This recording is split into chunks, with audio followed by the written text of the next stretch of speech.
Sweet ಪೊಂಗಲ್ನ Sankranti ಹಬ್ಬದಲ್ಲಿ ಮಾಡ್ಕೊಳ್ಳೋದೊಂದು ವಿಶೇಷ. ಆದರೆ ಬೇರೆ ದಿನಗಳಲ್ಲಿ ಸಿಹಿ ತಿನ್ನಬೇಕು ಅಂತ ಅನಿಸಿದಾಗ ಬಹಳ ಸುಲಭವಾಗಿ ಈ ಸಿಹಿ ಪೊಂಗಲ್ನ ಮನೆಯಲ್ಲೇ ಮಾಡ್ಕೊಳ್ಬಹುದು. ನಮಸ್ಕಾರ ಎಲ್ರಿಗೂ, ಜಾಯ್ಸ್ ಆಫ್ ಮಲೆನಾಡು ಚಾನಲ್ಗೆ ತಮಗೆಲ್ರಿಗೂ ಸ್ವಾಗತ. ಇಲ್ಲಿ ನಾನು ಪೊಂಗಲ್ ಮಾಡ್ಕೊಳ್ಳೋದಕ್ಕೆ 1 ಕಪ್ ಆಗುವಷ್ಟು ಅಕ್ಕಿ ತಗೊಂಡಿದ್ದೀನಿ.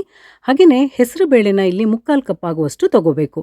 ಈಗ 1 ಕಪ್ ಅಕ್ಕಿಗೆ 3/4 ಕಪ್ ಹೆಸರುಬೇಳೆ ತೊಗೊಂಡ್ರೆ ಅಳತೆ ಕರೆಕ್ಟ್ ಆಗಿರ್ತದೆ. ಇದೆರಡನ್ನು ಚೆನ್ನಾಗಿ ತೊಳ್ಕೊಂಡು ಒಂದು ಕುಕ್ಕರ್ಗೆ ಹಾಕಿ ನಾವಿದಕ್ಕೆ ಇದೇ ಕಪ್ಪಲ್ಲಿ 6 ಕಪ್ ಆಗುವಷ್ಟು ನೀರು ಹಾಕಬೇಕು. ನಾನಿಲ್ಲಿ ಹಾಕಿದ್ದೀನಿ.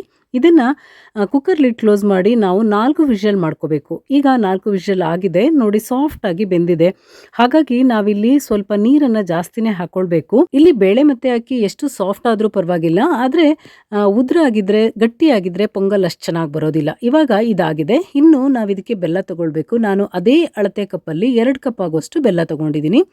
ಸಿಹಿ ಇನ್ನೂ ಜಾಸ್ತಿ ಬೇಕು ಅನ್ನೋರು ಇನ್ನೂ ಅರ್ಧ ಕಪ್ ಜಾಸ್ತಿ ತೊಗೊಳ್ಬೋದು. ಈಗ 2 ಕಪ್ಪಿಗೆ 1 ಕಪ್ ನೀರು ಹಾಕಿ ಇದನ್ನು ಕರಗೋದಕ್ಕೆ ನಾನು ಲೋ ಫ್ಲೇಮಲ್ಲಿ ಸ್ಟವ್ ಮೇಲೆ ಇಟ್ಕೊಂಡಿದ್ದೀನಿ. ಹೀಗೆ ತಿರುಗಿಸ್ತಾ ಇದನ್ನು ಕರಗಿಸ್ಕೊಳ್ಬೇಕು. ಕರಗಿ ಕುದಿಯೋಕೆ ಶುರು ಆದಮೇಲೆ ನಾವು 5 ನಿಮಿಷ ಇದನ್ನು ಮೀಡಿಯಂ ಫ್ಲೇಮಲ್ಲೇ ಕುದಿಸ್ಕೊಳ್ಬೇಕು. ಯಾಕೆಂದರೆ ಇದು ಬೆಲ್ಲ ಕರಗಿರೋ ನೀರಿದೆಯಲ್ಲ, ಇದು ಸ್ವಲ್ಪ ತಿಕ್ಕಾಗಬೇಕು, ತುಂಬ ನೀರಾಗಿರಬಾರ್ದು. ಈಗ ಇದಾಗಿದೆ. ಇಷ್ಟು ತಿಕ್ಕಾದರೆ ಸಾಕು. ನಾನು ಫ್ಲೇಮ್ ಆಫ್ ಮಾಡಿ ಅಕ್ಕಿ ಮತ್ತು ಬೇಳೆ ಬೇಯಿಸಿಟ್ಕೊಂಡಿದ್ದೀವಲ್ಲ, ಅದಕ್ಕೆ ಈ ಬೆಲ್ಲದ ನೀರನ್ನು ಹಾಕಬೇಕು. ಈ ರೀತಿ ಸ್ವಲ್ಪ ತಿಕ್ಕಾಗಿದ್ದರೆ ಟೇಸ್ಟ್ ತುಂಬ ಚೆನ್ನಾಗಿರ್ತದೆ. ಜೊತೆಗೆ ಪೊಂಗಲ್ನ ಟೆಕ್ಸ್ಚರ್ ತುಂಬ ಚೆನ್ನಾಗಿ ಬರ್ತದೆ. ಹಾಗಾಗಿ ನಾವು ಬೆಲ್ಲದ ನೀರನ್ನು ಸ್ವಲ್ಪ ತಿಕ್ಕಾಗೋವರೆಗೂ ಕುದಿಸ್ಕೊಳ್ಬೇಕು. ಇವಾಗ ಈ ರೀತಿ ಮಿಕ್ಸ್ ಮಾಡಿಕೊಂಡು ಇದಕ್ಕೆ ನಾವು ಒಂದು ಸ್ವಲ್ಪ ಡ್ರೈ ಫ್ರೂಟ್ಸ್ ಹಾಕ್ಕೊಳ್ಬೇಕು. ಮೊದಲು ಸ್ವಲ್ಪ ತುಪ್ಪ ಬಿಸಿ ಮಾಡ್ಕೊಳ್ಳೋಣ. ನಾನು 5 ಟೀ ಸ್ಪೂನ್ ಆಗುವಷ್ಟು ತುಪ್ಪ ಇಲ್ಲಿ ತೊಗೊಂಡಿದ್ದೀನಿ. ಇದು ಸ್ವಲ್ಪ ಬಿಸಿ ಆದಮೇಲೆ ಚಿಕ್ಕದಾಗಿ ಕಟ್ ಮಾಡಿರೋ ತೆಂಗಿನಕಾಯಿ ಚೂರನ್ನು ಇದಕ್ಕೆ ಹಾಕ್ಕೊಳ್ಬೇಕು.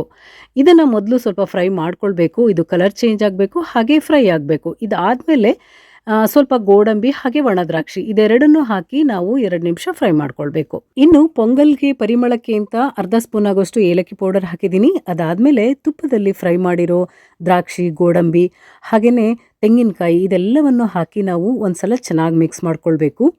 ಪೊಂಗಲ್ನಲ್ಲಿ ತುಪ್ಪ ತುಂಬ ಚೆನ್ನಾಗಿ ಬೆರೆತ್ಕೊಳ್ಳೋ ಹಾಗೆ ನಾವು 5 ನಿಮಿಷ ಇದೇ ರೀತಿ ತಿರುಗಿಸ್ತಾ ಕುಕ್ ಮಾಡ್ಕೊಳ್ಬೇಕು. ಇದಿಷ್ಟಾದರೆ ಬಹಳ ರುಚಿಯಾದ ಪೊಂಗಲ್ ರೆಡಿ ಆಯಿತು. ಇದನ್ನು ಬಿಸಿ ಇರುವಾಗಲೇ ತಿನ್ಬೋದು ಅಥವಾ ತಣ್ಣಗಾದ್ಮೇಲೆ ಇನ್ನೂ ರುಚಿ ಜಾಸ್ತಿ.